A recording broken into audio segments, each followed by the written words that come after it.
देवता भी सत्संग का सेवा कर रहे। तो भगवान बुद्ध के जो शिष्य लोग थे, मोदगल्याण, सारिपुत्र, इनको आश्चर्य लगा कि एक दिन कोई करता है तो करता है, रोज हर जगह सत्संग में जाके यही लोग सेवा करता है। पूछो तो ये लोग किस गांव के सत्संगी हैं? बुलाए, कहते तुम लोग किस गांव से आते हो और सब काम धाम छोड़ करके रोज सत्संग में ही लगे रहते हो? तो कुछ नहीं बोलते, मौन हो गए। मनुष्य रहता तब ना कि फलना गांव से हम आते हैं, चुपचाप मौन हो गए। जब नहीं बताए तो ध्यान लगा के देख लिए। सारिपुत्र मोदगल्याण कोई साधारण खिलाड़ी तो थे नहीं, ध्यान लगा के देख लिए। समझ में बात आ गई कि तो मनुष्य नहीं है, देवी देवता है, वेश बदल करके यहाँ सेवा करने के लिए आए। डांट दिए कि तुम लोग ऐसा क्यों करते हो, देवी देवता हो करके और सेवा करते हो, ऐसा अब नहीं करना। हमारे सत्संगी लोग अपने से सत्संग का सेवा कर लेंगे, तुम लोग ऐसा नहीं करना। देवता लोग उदास हो गए कि हम लोगों का कल्याण तब कैसे होगा जब भगवान हम लोगों को मनुष्य शरीर दिए थे, सत्संग में नहीं जुड़ पाए। अब सत्संग का महत्व समझे हैं तो कम से कम सत्संगी लोगों का सेवा करके अपना उद्धार कर ले, तो मना कर दिया। दुखी हो गए देवता लोग, आपस में विचार किए कि तब कल्याण कैसे होगा हम लोगों का। तो देवता लोग आपस में ये विचार किए कि रोज एक ही भेष में आते हो ना, तो ये लोग परेशान कर लिया, ये काम करो, सेवा तो नहीं छोड़ेंगे, सत्संग का सेवा, सत्संग का सेवा ही छोड़ देंगे तो कल्याण होगा कैसे। क्या विचार किया जानते हैं? कहा कि भेष बदल करके हम आएंगे, जिस भेष में आते थे ना उस भेष में नहीं, अब दूसरे भेष में आएंगे। वही किया, दूसरे दिन देवी देवता अपना अपना भेष बदल लिए। देवी देवता तो भेष बदलने में माहिर है ही, अपना अपना भेष बदल लिए। भेष न बदला, सेवा तो उसी तरह का कर रहा है। झाड़ू लगाया, दरी चट्टी बिछा दिया, विधिवत सबको बैठा रहे, किसी को जल पिला रहे, तब पकड़ेंगे नहीं, सेवा मंत्र होता तब तो। एक दिन दो दिन करने दिया, फिर बुलाया, कहा कि वो लोगों को मना कर दिया। तो तुम लोग किस गांव से आते? फिर चुप, गांव का रहेगा तभी न बोलेगा। फिर चुप, फिर ध्यान लगा के देख लिया, तो वही सब, दूसरा कोई नहीं, वही देवी देवता है। इतना डांट फटकार किया कि समझा नहीं, तुम लोगों को मना कर दिया तो समझा नहीं, भेष बदल के आ गया, क्या नहीं जान पाएंगे? रामचरितमानस प्रथम सोपान बालकांड में एक पंक्ति है, यथा स्वंजन आंज दीर्घा साधक सिद्ध सुजान, कौतुक देखई शैल बनो भूतल भूरि निधान। जब गुरु से युक्ति जान करके साधक साधना करते हैं, साधना में जब ऊर्ध्वगति हो जाती है तो सब कुछ सूझता है। धरती के भीतर, पानी के भीतर, पहाड़ के भीतर क्या हुआ था, क्या हो रहा है, क्या होने वाला है, बैठे बैठे जान जाते साधना की शक्ति। तो मोदगल्याण सारिपुत्र नहीं जानते, ध्यान लगा के जान गए रहस्य। फिर बुला के इतना फटकार किया कि तुम लोग समझा नहीं, भेष बदल लिया, अब दोबारा ये गलती नहीं करना।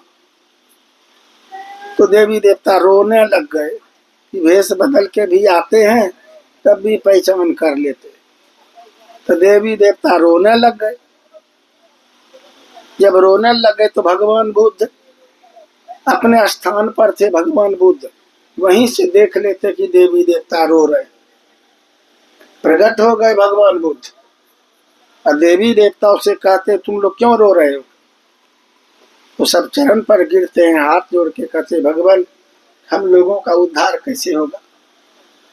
जब मनुष्य शरीर मिला था हम लोग सत्संग का महत्व नहीं समझा था, और अब तो मनुष्य शरीर है नहीं, देवी देवता हैं, तो सोचते कि हम लोगों का भी कुछ पुण्य अर्जित हो ताकि हम लोगों का कल्याण हो। तो सत्संगी लोगों का सेवा करने के लिए आते हैं। तो भगवान आपके शिष्य लोग हैं ना, बारंबार मना कर देता है। हम लोग भेष बदल लेते हैं फिर भी उपाय सान लेते हैं।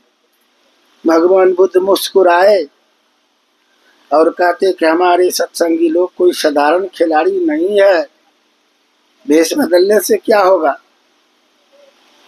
ध्यान के करामत से सब जान जाते। तो भगवान तब हम लोगों को उद्धार कैसे होगा। कि तुम लोग जानते हो कि सत्संग का सेवा, सत्संगी लोगों का सेवा करने से पुण्य होगा, कल्याण होगा, तो करो।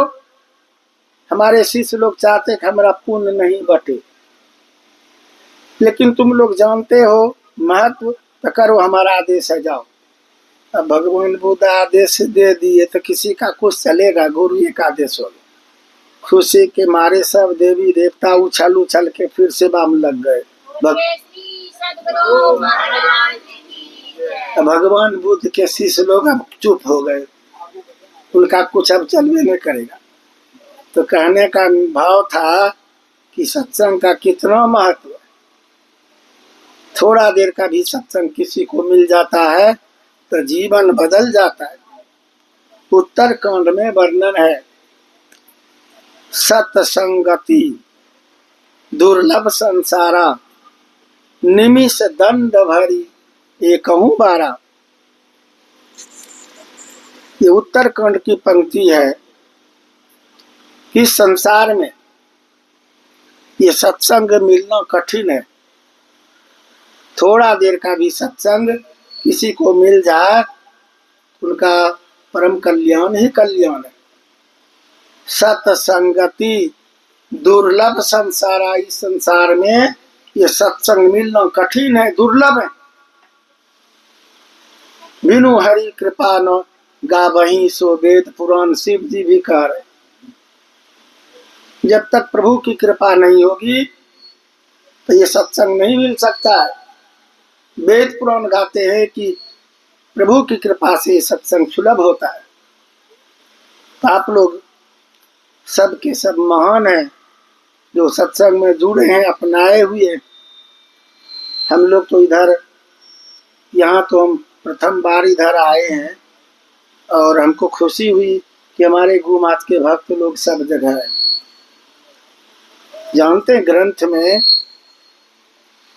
वर्णन है, हम लोग तो बहुत ग्रंथ का अध्ययन करते हैं, तो ग्रंथ में वर्णन है कि मनुष्य शरीर पाकर के और वैष्णव धर्म को भ्रष्ट कर दिया।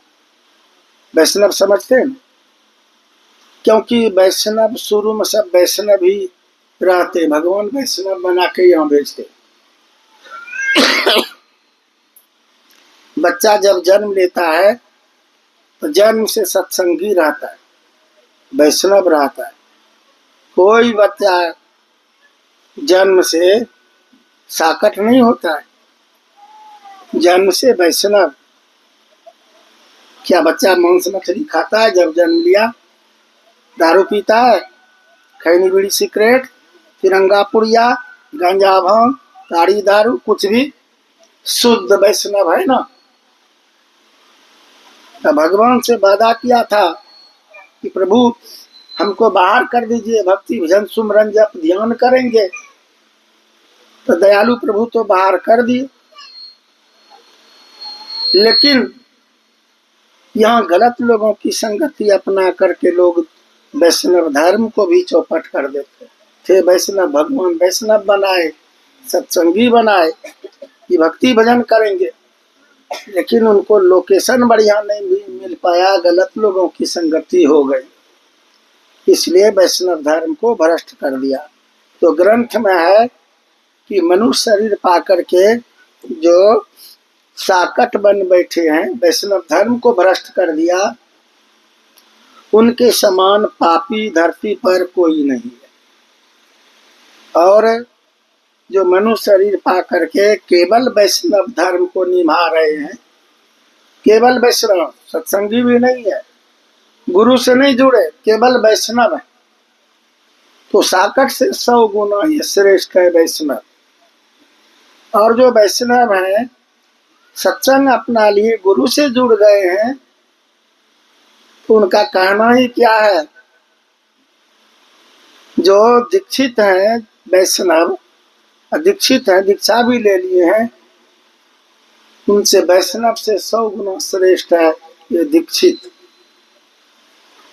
तो सब के सब दीक्षित हैं, वैष्णव हैं, गुरु महाराज के परम भक्त हैं, इससे बढ़कर के और क्या कहा जाए। यहाँ तो पाठ के क्रम में जो अभी सुने, सठ सुधरही सतसंगति पाई, पारस परस कुधातु सोहाई। देखिए गोस्वामी तुलसीदास जी महाराज किस तरह से लिखते। सठ अर्थात नीच से नीच, सठ सुधरही, ऐसे नीच लोगों का भी सुधार होगा सत्संग में आएंगे तो। सठ सुधरही सतसंगति पाई, पारस परस कुधातु सोहाई। पारस का उदाहरण दिया कि जिस तरह से कुधातु, कुधातु मतलब लोहा, लोहा पारस में टच होने पर लोहा लोहा नहीं रहता, तो क्या हो जाता है, जो लोहा पारस में टच होगा तो क्या होगा, सोना। नहीं, तो यहाँ गोस्वामी तुलसीदास जी महाराज कह रहे हैं कि लोहा सोना हो जाएगा। सतसंगति, सठ सुधरही सतसंगति पाई, पारस परस कुधातु सोहाई। तो पारस से टच हो करके लोहा सोना हो जाता है, लेकिन सत्संग अपना करके, संत महापुरुषों की संगति अपना करके सोना नहीं, संत के समान हो जाएंगे। पारस लोहा को पारस नहीं बना सकता है, सोना बना सकता है। पारस लोहा को सोना बना सकता, पारस नहीं। लेकिन संत एक महापापी को भी अपने से कम नहीं बना सकता। महापापी रत्नाकर का नाम सुने, महापापी डाकू कोबा का नाम सुने, महापापी अंगुलीमाल का नाम सुने, कितना गिनाए। ऐसे सब खूंखारी सब। और जानते हैं संत संगति में कैसे गया था। आप लोग जाते हैं तो श्रद्धा प्रेम से फूल प्रसाद लेके जाते, न कहीं जाते तो फूल प्रसाद लेके जाते, और ये लोग कथा लेके दौड़ा था। कोर्स में पढ़िए चाहे ग्रंथ में पढ़िए, कहीं पढ़िए, सत्संगी लोग, भक्त लोग कहीं भी जाते मंदिर तो कितना एकदम भाव विभोर हो करके जाते, फूल प्रसाद ले करके शुद्ध मन से, पवित्र मन से जाते।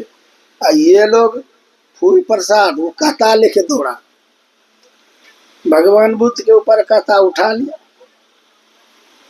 भगवान बुद्ध तो गए ही थे कि अंगुलीमाल का भी उद्धार हो, कथा तो उठा लिया, और भगवान बुद्ध समझा रहे उनको। वो कथा उठा के सत्संग सुन रहा है।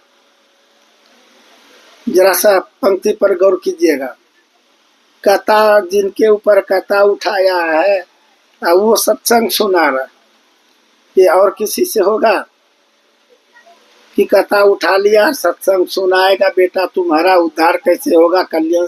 कथा उठा लिया, गिरेगा तो 2 खंड हो जाएगा। अब फिर भी समझा रहे। बात समझ में आ गई। जब बात समझ में आ गई तो कथा तो फेंक दिया, चरण पर गिर पड़ा। और भगवान बुद्ध उस महापापी गला में अंगुली का माला लटका हुआ, कोई घृणा नहीं, कोई अश्रद्धा नहीं, अपने सीने में हाथ पकड़ के सटा लिया। वो उनको बात समझ में आ गई थी कि कितना जीवन में पाप हो गया। कहा कि बेटा घबराओ नहीं, अभी मैं तुझे वो जड़ी बता देता हूँ जो सारे पापों से तू मुक्त हो जाएगा, भोगना भी नहीं पड़ेगा। ये जड़ी संसार में कौन बताने वाले, 3 लोक नवखंड में इतना पाप वो तो भोगना पड़ेगा, कर्म प्रधान है। किए हुए कर्म का फल हर एक को भोगना पड़ता है। काहू न को सुख दुख कर दाता, निज कृत कर्म भोग सुन भ्राता। हे भाई, कोई किसी को सुख दुख नहीं दे सकते, सबको किए हुए कर्मों का फल मिलता है। तो ये भी तो उतना कत्लेआम कर लिया था, इससे बेसी पाप। आज कुछ लोग बोलते हैं कि बाबा कैसे सत्संग में जुड़ेंगे, झूठ बोलते, बिजनेस करते। तो बिजनेस करते हैं, झूठ बोलते। मैंने कहा एक जगह जहाँ साहिल लुधियाना से, वही बोल रहा था कि बाबा कैसे दीक्षा लेंगे, झूठ बोलना पड़ता है, बिजनेस है हमारा। मैंने कहा कि झूठ बोलता है, दारू पीता है? नहीं, दारू नहीं पीते। अच्छा, दारू नहीं पीता है, मांस खाता है, मर्डर करता है क्या? नहीं नहीं, मर्डर नहीं करते, मांसो नहीं खाते हैं कभी। तो मैंने कहा कि आप मर्डर भी नहीं करते और दारू भी नहीं पीते। अंगुलीमाल तो मर्डर करता था, लेकिन जब संत महापुरुषों की संगति में आ गए, जुड़ गए, उद्धार हुआ, उनकी बुद्धि चक्राने लगे। दीक्षा लिया सुबह सब। जब लोगों को समझ में बात आती है तब आकाश पाताल सूझता है, नहीं तो भ्रम में रह जाता है, अनमोल जीवन सत्यानाश कर देता है। तो मेरे कहने का भाव था कि भगवान बुद्ध देखिए कितने शुभ चिंतक, हाथ पकड़ कर के सीने में उठा लिए, कोई घृणा करते। एक बार कोई गाली दे देते हैं ना, लोग उनसे दुश्मनी जीवन भर थामते। उसने गाली दिया था और अभी अभी तुरंत कता लेके दौड़ा था। देखिए फिर भी हाथ पकड़ करके सीने से लगा लिए। संत कितने दयालु होते हैं, कितने महान होते। ताड़ने वाले कयामत की नजर रखते हैं, ताड़ने वाले कयामत की नजर रखते हैं, रहते हैं जमी पर लेकिन आसमां की खबर रखते। ऐसे होते संत। और सब अंगुली माला सब हटवा करके कभी पहले स्नान करो, स्नान करवाए, दीक्षा दे दिए, संन्यास वस्त्र भी पहना दिए। उनको तो समझ में बात आ गई थी। कथा तो बड़ी लंबी है, आप लोग बहुत बार सुने होंगे। और वही महापापी संत की संगति अपना करके, संत वचन पर विश्वास करके जब सत्संग करने लग गए तो जानते हैं इतना अभ्यास बनाया, इतना अभ्यास बनाया ध्यान का कि खूब ध्यान करने लग गए। और धम्पद में वर्णन है तो महापापी अरहत को प्राप्त कर लिया। तो जो इतना बड़ा पापी वो मोक्ष पा सकता है। माँ बहने भाई बंधु, आप लोग तो इंसान है, क्यों घबराते हैं? जो ऐसे महान संत पर विश्वास करेंगे, इनके मुताबिक चलेंगे, उनका उद्धार निश्चित है। सो यहाँ सुनी समुझई जन मुदित मन, मज्जहि अति अनुराग, मज्जन की था जीवन मुतारिये, त्रिकाल संध्या छोड़िए मत। मोक्ष पाएंगे, मोक्ष। इस मोक्ष से बड़ा पद है कोनो, कोनो सुख। और ये रामचरितमानस की पंक्ति है। तो क्या बाकी रह गया? संपत्ति भी। और हमारे गुरु महाराज कहते थे खुद कि भक्त को 3 चीज की कमी नहीं होगी। क्या क्या? तो कपड़ा, भोजन और मकान। आप लोग बिहार छोड़ के यहाँ है ना? तो किनको किनको कमी है? कपड़ा नहीं मिलता है पहनने के लिए, और रहने का घर नहीं है, खाने के लिए अन्न नहीं है। ऐसे भी हैं कोई। अपने मुख से गुरु महाराज बोले, आप कहीं रहिए, भक्ति नहीं छोड़िए, सत्संग नहीं छोड़िए। गुरु महाराज अपने महान है, हर इच्छा की पूर्ति करने वाले। पहले तो भक्त के 2 मददगार होते। जो भी पाठ के क्रम में सुने तो भक्त के 2 मददगार होते। एक भगवान, भक्त को कमी नहीं रहने देते भगवान। अगर भगवान देर करते हैं देने में, लोग बोलते हैं भगवान के घर में देर है, लेकिन अंधेर तो नहीं है।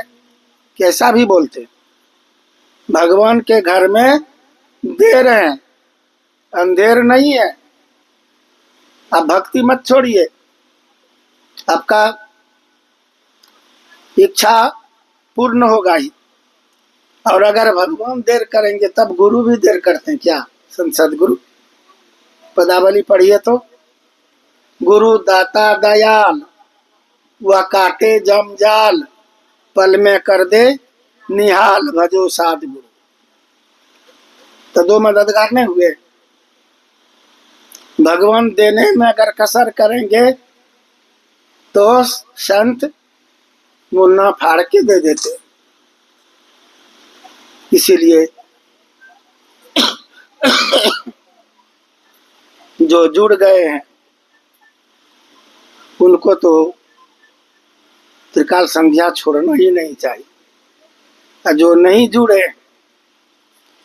उनको भी जुड़ना चाहिए। दीक्षा लेकर के कुछ न कुछ भक्ति भजन करना ही चाहिए। जो वैष्णव नहीं, जिनका खान पान गड़बड़ है, तो उनको खान पान को शुद्ध कर लेना चाहिए। क्योंकि गुरु महाराज कहते हैं समय गया फिरता नहीं, झट ही करो निज काम, जो बीता सो बीतिया, अबहु गहो गुरु नाम। जो बीत गया तो चला गया, जो शेष समय बचा उसको सार्थक करना चाहिए। धम्पद में एक कथा आती है कि कहीं से सत्संग सुना एक गृहस्थ, और उनको समझ में बात आ गई। सोचा कि ये जीवन सत्यानाश हो जाएगा, तो चलो भगवान बुद्ध से दीक्षा ले लेंगे। गए भगवान बुद्ध के पास और निवेदन किए, कहते भगवान हमको भी दीक्षा दे दीजिए। अंतर्जामी भगवान बुद्ध सब रास जान गए। टाल मटोल भी करते कि दूसरे दिन आना, लेकिन नहीं, उनको बैठा के दीक्षा ही दे दी। क्यों? जानते हैं उनका समय पूरा हो गया था। उनका समय पूरा हो गया था, कुछ देर में उनका जीवन लीला समाप्त होने वाला था। और ऐसे समय में परमात्मा उनको प्रेरित कर दिए कि कम से कम संत महापुरुषों से जुड़ जाए, भक्ति का बीज पड़ जाए इसमें। तो भगवान बुद्ध अंतर्जामी समझ गए और दीक्षा दे दी। अब वहां से वो जा रहा था कि घर में जाएंगे, सत्संग ध्यान भजन करेंगे। खूब करेंगे, करेगा क्या। एक गली हो करके जा रहा था और उसी गली में उधर से एक सांड आ रहा था। सांड समझते हैं सब कोई। उधर से सांड नहीं, काल था उसका। वो सांड नहीं था, उसका काल था। उधर से आया और उठा के पटक दिया। उठा के पटक दिया तो राम नाम सत्य हो गया। हल्ला मच गया भगवान बुद्ध के शिष्य लोगों के बीच, बौद्ध भिक्षु के बीच में। भगवान बुद्ध से प्रश्न करते, माँ बहने ध्यान रखिए यहाँ भाई बंधु। भगवान बुद्ध से प्रश्न करते, भगवान क्या फायदा हुआ उनको, तभी दीक्षा लिया ही था, कुछ कर नहीं पाया और संसार से विदा हो गया। भगवान बुद्ध कहते हैं